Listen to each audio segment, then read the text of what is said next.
Hi friends, this is Venkatesh Devasani. రాబోయే ఏ పోటీ పరీక్షలో అయినా కూడా ఎగ్జామ్ పాయింట్ ఆఫ్ వ్యూలో అతి ముఖ్యమైనటువంటి టాపిక్ వచ్చేసి ఐఐటీలు అండి. అయితే ఐఐటీలలో ఇదివరకు జరిగిన పలు పోటీ పరీక్షలకు కూడా ఎగ్జామ్ పాయింట్ ఆఫ్ వ్యూలో ఒకే ఒక ఐఐటి పైన ఎక్కువగా ప్రశ్నలు రావడం జరిగింది. ఆ యొక్క ఐఐటి వచ్చేసి ఐఐటి మద్రాస్ అండి. మిగతా ఐఐటీస్ల పైన ప్రశ్నలు వచ్చినప్పటికీ కూడా అతి ముఖ్యమైనటువంటి ఐఐటిగా ప్రతిసారి వార్తలో కనిపిస్తున్న ఐఐటి మద్రాస్ అండి. అయితే ఇప్పుడు మనం 2025 జనవరి నుంచి మార్చి మాసం మధ్యలో ఐఐటి మద్రాస్ అనేది ఏ అంశాల పరంగా వార్తల్లో నిలిచిందో క్విక్ రివిజన్ పాయింట్ ఆఫ్ వ్యూలో మీ ముందుకైతే తీసుకురావడం జరిగింది. కాబట్టి అందులో ఐఆర్ఐఎస్ అనేటువంటి ఒక చిప్ని ఈ యొక్క ఐఐటి మద్రాస్ వారు ఆవిష్కరించడం జరిగింది. కాబట్టి చాలా చాలా ఇంపార్టెంట్ అండి. ఐఆర్ఐఎస్ అనేటువంటి చిప్ని ఇటీవల ఏ ఐఐటి వారు అభివృద్ధి చేశారు అంటే ఐఐటి మద్రాస్ అని గుర్తుంచుకోండి. ఐఆర్ఐఎస్ యొక్క అబ్రివేషన్ కనుక పరిశీలిస్తే indigenous RISC V controller for space application అండి. Indigenous RISC V controller for space administration అనేటువంటి పేరు గల చిప్ని ఐఐటి మద్రాస్ వారు మరియు ఇస్రో వారు సంయుక్తంగా అభివృద్ధి చేయడం జరిగింది. చాలా చాలా ఇంపార్టెంట్ అండి. ఐఆర్ఐఎస్ అనేటువంటి చిప్ని ఏ ఐఐటి వారు అభివృద్ధి చేశారంటాడు. కాబట్టి ఐఐటి మద్రాస్ అని గుర్తుంచుకోండి. లేదా ఐఐటి మద్రాస్ యొక్క ఐఆర్ఐఎస్ చిప్ని ఎవరి భాగస్వామ్యంతో అభివృద్ధి చేశారని కూడా అడగడానికి అవకాశం ఉంది. కాబట్టి ఇస్రో అని గుర్తుంచుకుంటే సరిపోతుంది. దీనిని ఐఐటి మద్రాస్ వారు శక్తి అనేటువంటి ప్రాజెక్టు కింద అభివృద్ధి చేయడం జరిగిందండి. దీని గురించి చెప్పాలంటే చాలా ఇన్ఫర్మేషన్ ఉందండి. మనం క్విక్ రివిజన్ పాయింట్ ఆఫ్ వ్యూలో ఎవరు ఎప్పుడు ఎక్కడ ఆవిష్కరించారనేవి మాత్రమే ఇక్కడ డిస్కస్ చేయబోతున్నాం. కాబట్టి గుర్తుంచుకోండి. ఇక మరొక అంశం అండి, ఐఐటి మద్రాస్ మరొక అంశం పరంగా వార్తల్లో నిలిచింది. భారత క్యాన్సర్ జీనోమ్ అట్లాస్ని ఇటీవల ఐఐటి మద్రాస్ వారు ప్రారంభించడం జరిగింది. డైరెక్ట్ ప్రశ్న అడగవచ్చండి. ఇటీవల భారత క్యాన్సర్ జీనోమ్ అట్లాస్ను ఏ ఐఐటి వారు ప్రారంభించారని అడగవచ్చు. కాబట్టి ఐఐటి మద్రాస్ అని గుర్తుంచుకుంటే సరిపోతుందండి. ఈ యొక్క భారత క్యాన్సర్ జీనోమ్ అట్లాస్ యొక్క ముఖ్య ఉద్దేశం ఏంటి అని కూడా మనకు తెలిసి ఉండాలండి. ప్రస్తుతం దేశవ్యాప్తంగా ఉన్నటువంటి బ్రెస్ట్ క్యాన్సర్కు సంబంధించినటువంటి జన్యుపరమైనటువంటి డేటాను సమగ్రంగా సేకరించేటువంటి ఒక డేటా బేసే యొక్క భారత క్యాన్సర్ జీనోమ్ అట్లాస్ అండి. ఇటీవల కాలంలో మహిళల్లో తరచుగా ఒక క్యాన్సర్ వ్యాధి రావడం జరుగుతుందండి. ఆ యొక్క క్యాన్సర్ వ్యాధి వచ్చేసి బ్రెస్ట్ క్యాన్సర్ అండి. ఈ యొక్క బ్రెస్ట్ క్యాన్సర్కి సంబంధించినటువంటి సమగ్రమైనటువంటి డేటాను కనుక మనం సేకరించినట్లయితే తద్వారా ఈ యొక్క బ్రెస్ట్ క్యాన్సర్ని నిర్మూలించడానికి లేదా ఈ యొక్క బ్రెస్ట్ క్యాన్సర్ను నియంత్రించడానికి ఒక మెరుగైనటువంటి విధానాన్ని రూపొందించాలని భారత ప్రభుత్వం ఆలోచిస్తుంది. అందుకోసమే ఇటీవల కాలంలో ఐఐటి మద్రాస్ వారు ఈ యొక్క భారత క్యాన్సర్ జీనోమ్ అట్లాస్ని ప్రారంభించారండి. దీని ముఖ్య ఉద్దేశం ఏంటి అంటే బ్రెస్ట్ క్యాన్సర్కి సంబంధించిన జన్యుపరమైనటువంటి డేటాను సమగ్రంగా సేకరించేటువంటి ఒక డేటాబేస్ అండి. ఇక మరొక అంశం పరంగా కూడా ఐఐటి మద్రాస్ వార్తల్లో నిలిచింది. అది ఏంటి అంటే ఆసియాలోనే అతిపెద్ద షాలో వేవ్ బేసిన్ని ప్రారంభించిందండి. ఇది ఎక్కడ ప్రారంభించిందని కూడా అడగవచ్చు. తమిళనాడు రాష్ట్రంలో ఉన్నటువంటి చెన్నైలో ఉన్నటువంటి తాయూర్లోని డిస్కవరీ క్యాంపస్లో ఈ యొక్క అతిపెద్ద షాలో వేవ్ని ప్రారంభించింది. దాని ముఖ్య ఉద్దేశం ఏంటి అంటే ఆసియాలోనే అతిపెద్ద షాలో వేవ్ బేసిన్ అండి.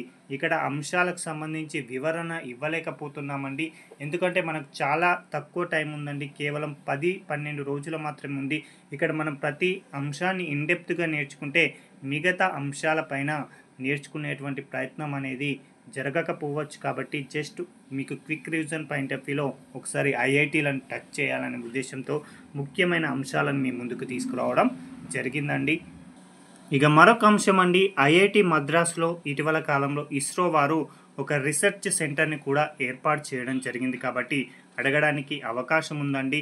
ఆ యొక్క రీసెర్చ్ సెంటర్ పేరు చూడండి, Shri S Ramakrishnan excellency centre for fluid and thermal science అండి. ఫ్లూయిడ్ ఫర్ థర్మల్ సైన్స్ అనేటువంటి ఒక రీసెర్చ్ సెంటర్ని ఐఐటి మద్రాస్లో ఏర్పాటు చేశారు ఇస్రో వారండి. కాబట్టి డైరెక్ట్ ప్రశ్న అడగవచ్చండి. ఇటీవల ఐఐటి మద్రాస్లో S Ramakrishnan excellence centre for fluid and thermal science అనేటువంటి రీసెర్చ్ సెంటర్ను ఏ ఐఐటి వారు అభివృద్ధి చేశారని అడగవచ్చు, లేదా ఎవరు ఏర్పాటు చేశారని అడగవచ్చు. కాబట్టి ఒకవేళ ఎవరు ఏర్పాటు చేశారు అంటే మాత్రం ఇస్రో వారని గుర్తుంచుకోండి, లేదా ఎక్కడ ఏర్పాటు చేశారు ఇస్రో వారని అడిగితే ఐఐటి మద్రాస్లో అని గుర్తుంచుకుంటే సరిపోతుందండి. ఇక మరొక అంశం అండి, వార్తల్లో నిలిచినటువంటి ఐఐటి మద్రాస్ మరొక అంశంలో కూడా ఉంది.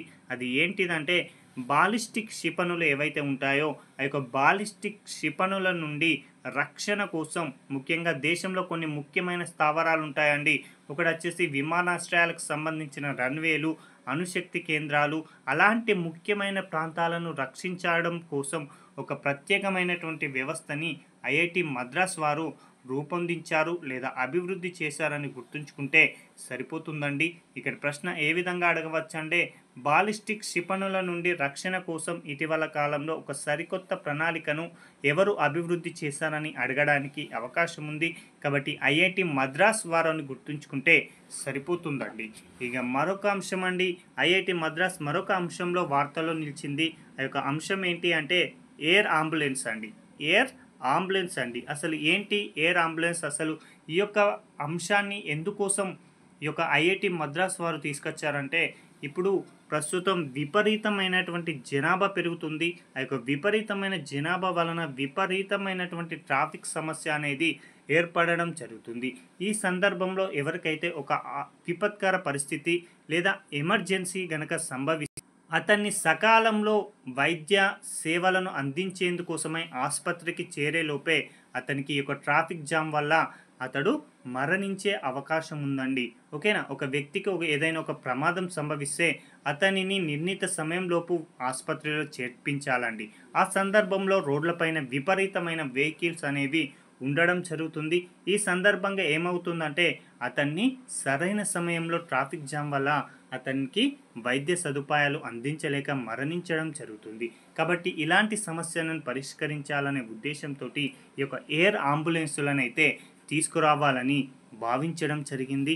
దీనికోసం ఐఐటి మద్రాస్ మరియు ఒక అంబులెన్స్ సంస్థ అయినటువంటి ఐసిఏటిటి మధ్య ఒక 8,684 కోట్లతోటి ఒక ఒప్పందం కుదిరిందండి.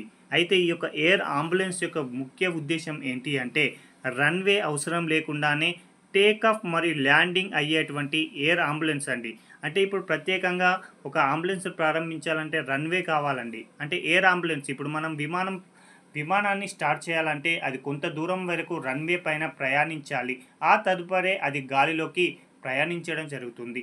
అలాంటి రన్వే అవసరం లేకుండానే ఎక్కడైతే మనం ప్రస్తుతం వాహనాన్ని ప్రారంభిస్తామో అక్కడే ఈ యొక్క ఎయిర్ అంబులెన్స్లు అనేవి ఎయిర్లోకి ప్రవేశించి ఆ తదుపరి ఎక్కడైతే నిర్ణీత ప్రదేశంలో దిగాలనుకుంటుందో అక్కడేనే ఈ యొక్క రన్వే అవసరం లేకుండా దిగడం కోసం ఒక సరికొత్త విధానాన్ని ఐఐటి మద్రాస్ వారైతే అభివృద్ధి చేస్తున్నారు.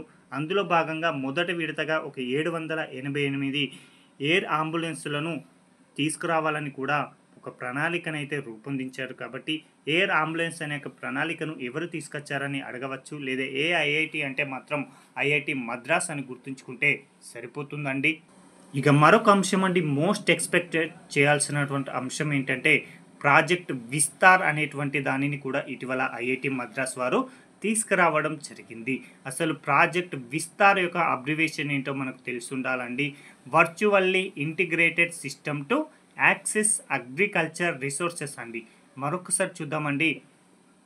Virtually integrated system to access agriculture resource అనేటువంటి ఒక ప్రాజెక్టుని ఐఐటి మద్రాస్ వారు తీసుకురావడం జరిగింది.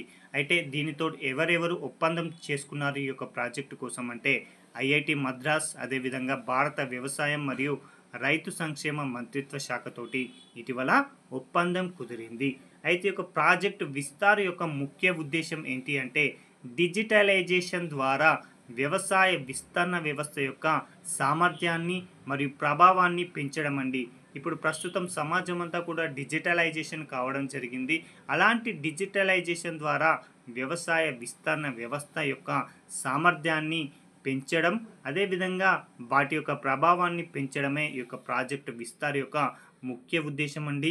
ఇవండి ఈ రోజుకు సంబంధించి జనవరి నుంచి మార్చి మాసంలో ఐఐటి మద్రాస్ వివిధ అంశాల పరంగా వార్తల్లో నిలిచింది. వాటి గురించి మనం డిస్కస్ చేయడం జరిగింది. ఇక తదుపరి వీడియోలలో ఏప్రిల్ నుంచి మే మాసంలో ఐఐటి మద్రాస్ ఏదైనా వార్తల్లో నిలిచిందా వాటి గురించి డిస్కస్ చేద్దాం. అదేవిధంగా మిగతా ఐఐటీలు కూడా వివిధ అంశాల పరంగా వార్తల్లో నిలుస్తూ ఉంటాయి. కాబట్టి అందులో ఇంపార్టెంట్గా ఉన్నటువంటి అంశాలని మీ ముందుకైతే తీసుకొచ్చేటువంటి ప్రయత్నం అయితే చేస్తానండి. Thank you.